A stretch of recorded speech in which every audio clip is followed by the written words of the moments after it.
performing an original monologue, here is Kelly Johnson, Miss Colorado.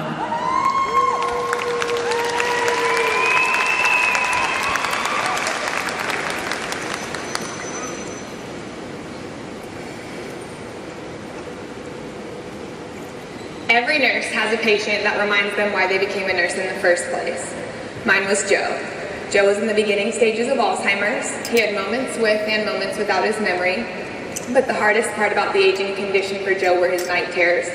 He would wake up in the middle of the night screaming absolute bloody murder. But if I just went in there and held his hand for a few moments, I could usually get him to calm down. But then he wanted to talk. He would ask me if I could change his treatments, and I'd say, "No, Joe, I can't. I'm just a nurse." "Well, what about my medications? Can you fix those?"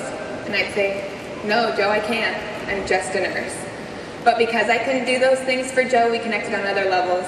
He would ask me about volleyball. We would talk about his grandbabies. And he would tease me about being the only nurse on the unit that can reach the gauze on the top shelf. It was a lot of laughs with Joe.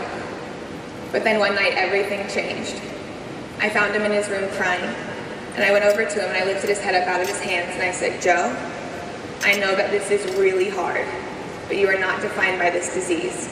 You are not just Alzheimer's. You are still Joe." And he looked right back at me, almost to look through me, and said, "Nurse Kelly, then the same goes for you.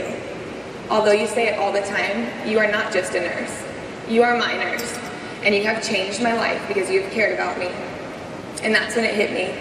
Patients are people with family and friends, and I don't want to be a nurse that ever pretends, because you're not a room number and a diagnosis when you're in the hospital. You're a person, very first. And Joe reminded me that day that I'm a lifesaver. I'm never going to be just a nurse.